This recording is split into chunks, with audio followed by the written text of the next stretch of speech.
మెలగాలి, ఇంటికాడ తల్లిదండ్రులతో ఎట్లా ఉండాలి, గురువులను ఏ విధంగా పూజించాలి, ఈ విషయాలు నేర్పేదే సంస్కారం. మరి 22 సంవత్సరాల తర్వాత మీరు మమ్మల్ని చూసేదానికి వచ్చారంటే మీలో ఉన్నటువంటి సంస్కారము దీనికి నిదర్శనం. ఇంకా మనం కానీ పురాణాలు కానీ వీటిని కానీ చదువుకున్నట్లయితే అందరూ కాశీ యాత్ర పోతున్నారు, మనకు తెలుసు అంతా కూడా. కాశీకి పోవడం ముఖ్య ఉద్దేశం ఏమిటంటే మనకు తెలుసో తెలియకుండా ఏదైనా తప్పులు చేసినట్లయితే ఆ గంగా నదిలో మునిగి లేస్తే మన ఒంటి మీద నుంచి నీళ్ళు ఏ విధంగా జారిపోతాయో ఆ విధంగా మనం చేసిన తప్పులన్నీ కూడా మనలో నుంచి తొలగిపోవాలనేటువంటి దాని ఉద్దేశం. కానీ పురాణాలు ఏం చెప్తున్నాయంటే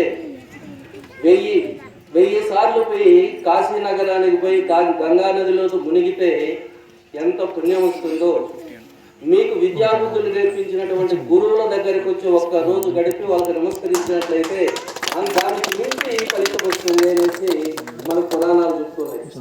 కాబట్టి ఆ రోజు ఉన్నటువంటి కవులు కానీ ఈరోజు నిజంగా ఇక్కడ కానీ కనబడినట్లయితే మిమ్మల్ని గురించి ఎంతో పెద్ద కావ్యాన్ని రచించేవారు. కాబట్టి ఇటువంటి సంస్కారవంతులకు విద్య నేర్పినటువంటి మా జీవితము ధన్యమైపోయిందనేసి నేను కోరుకుంటున్నాను.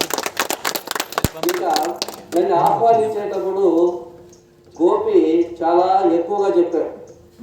గోపి చెప్పిన దాంట్లో నాకు అంత లేదు. నేను అనుకోవడం అది నా ధర్మాన్ని నేను నిర్వర్తించాను. మీకు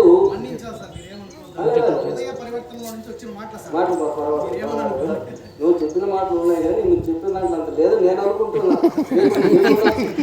కాబట్టి మీకు తన మన నేను భేదం లేకుండా విద్య నేర్పాను. కాబట్టి భగవంతుడు నా బిడ్డలకు కూడా మంచి విద్యను అందించాడు, సుఖమైనటువంటి జీవితాన్ని ఇచ్చాడు.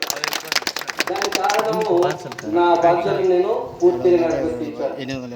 కాబట్టి మిమ్మల్ని కలుసుకోవడము నిజంగా బంధుజనాలతో గడిపితే కూడా ఇటువంటి ఆనందం కలగదు. అటువంటి ఆనందం కలిగింది. ఆ ఆనందాన్ని కలిగించినటువంటి మీకు భగవంతుడు సర్వదా రక్షించాలనేసి కోరుకుంటూ గడిపిస్తున్నాను.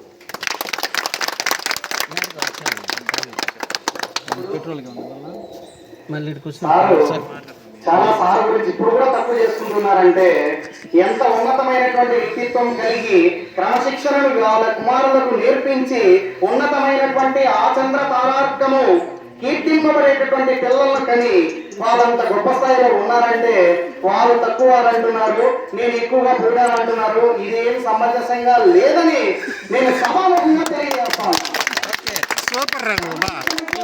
రాయలసీమ రామన్న చౌదరి సూపర్ రాను విరమిస్తాను. వారు పిల్లలు ఇద్దరు గ్రౌండ్కి వచ్చేటప్పుడు నేను చాలా క్షుణ్ణంగా వాళ్ళని పరిశీలన చేసేవాడు. క్షుణ్ణంగా పరిశీలన చేసేటప్పుడు వాళ్ళు ఆట మీద ఎంత మక్కువ ఉన్నా సరే వచ్చి ఆడేసి అమ్మ పిలుస్తుంది అనే ఒక పదం చెవున పడిన వెంటనే మరుక్షణం ఆట మీద ఎంత మక్కువ ఉన్నా సరే తుంచి పోయినటువంటి ఆ సంస్కారం అనేటువంటిది ఎనలేనటువంటి దాన్ని నేను సభాముఖంగా తెలియజేస్తున్నాను. అటువంటి సంస్కారాన్ని మీ పిల్లలకు మీరు నేర్పించి కొంచెం కఠినమైనా సరే ఖచ్చితంగా మీ పిల్లలకి అటువంటి మంచి బుద్ధులు నేర్పిస్తే మనం చాలా బాగా సుఖంగా వారి నుంచి బాధపడకుండా ఉండవచ్చని నా అభిప్రాయం తెలియజేస్తూ సరే సార్కి ధన్యవాదాలు తెలియజేస్తున్నాం. నెక్స్ట్ తదుపరి విద్యార్థులు మాట్లాడతారా, మేడం గారు మాట్లాడమంటారా?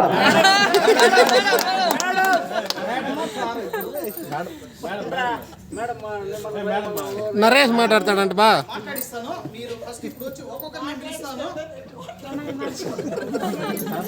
ఆంగ్ల భాషా శిరోమణి గారు దయచేసి మీరు ఆంగ్లంలోనే మాట్లాడాలి.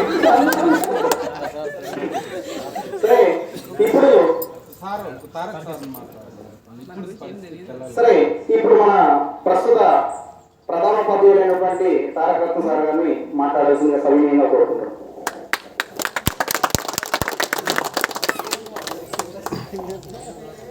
నా పేరు కె తారకేశ్వర రెడ్డి. నేను హెచ్ఎంగా ఇన్ఛార్జ్ చేశాను సార్.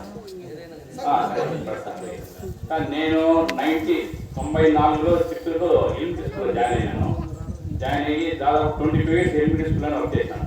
అంటే చిన్న పిల్లలు హ్యాపీగా గడిచిపోయింది. 2015 ఇక్కడ ప్రమోషన్ పైన నేను ఫస్ట్లో వస్తానని చెప్పి మళ్ళీ రానని చెప్పాను. మళ్ళీ సారు సలహా ఇచ్చినాడు, వచ్చి రా అంటే మళ్ళీ వచ్చాను సార్. ఇక్కడ పెద్ద పిల్లలు హై స్కూల్, నేను ఎలిమెంటరీ స్కూల్లో అయితే చెప్పిన మాట వింటాను. ఇక్కడ కొద్దిగా ఇబ్బంది, వీళ్ళు కొన్ని వినరు. సరే తట్టుకుంటాము. మీరున్నప్పుడు అప్పుడు సెల్ ఫోన్స్ లేవనుకుంటా, టీవీ ప్రభావం లేదు. ఇప్పుడు టీవీ ప్రభావం ఉంది, సెల్ ఫోన్ ప్రభావం ఉంది. కోపం వస్తాయి. నాకు అదృష్టం అంటే ఇక్కడ క్లాస్ తక్కువ మంది ఉన్నారు. నేను అనుకునేది బంగారు పాములు ఎట్లా ఉంటారు పాపం పిల్లలు, మా టీచర్స్ కానీ ఇక్కడ 10 మంది 15 మందికే కష్టంగా ఉంది మాకు. అది నా పరిస్థితి ఇప్పుడు. నెక్స్ట్ ఇక్కడ టీచర్స్ మీరు ఉన్నప్పుడు అందరూ ఉన్నారు రెగ్యులర్ టీచర్స్. ఇప్పుడు రెగ్యులర్ టీచర్స్ నేను, మేడం, సాంస్క్రిట్ మేడం ఇద్దరే, మిగతా వాలంటీర్స్. మళ్ళీ యశోద మేడం ఉన్నారు, రవీంద్ర నాయుడు వాళ్ళిద్దరు ఉన్నారు. వాళ్ళిద్దరు తోడు ఉన్నారు నాకు. అది మా పరిస్థితి. నెక్స్ట్ సారు గురించి చెప్పాలి. శివపాలు ఇద్దరు సారు 9th క్లాస్ ఒక పేపరు, 10th క్లాస్ 2 పేపర్స్, రోజుకు 3 పీరియడ్లు వచ్చి తీసుకుంటాడు. ఉదయం 2 పీరియడ్లు, మధ్యాహ్నం 1 పీరియడ్ తీసుకుంటాడు. నెక్స్ట్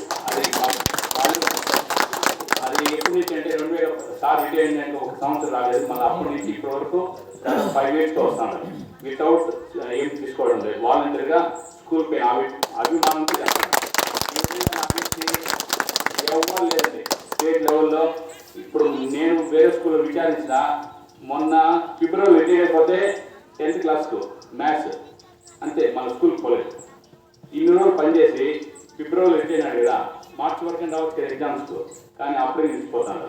ఇంత పరిస్థితి ఉంది. కానీ సారు వాలంటీర్గా పనిచేస్తున్నాడు. నా జీవితంలో మా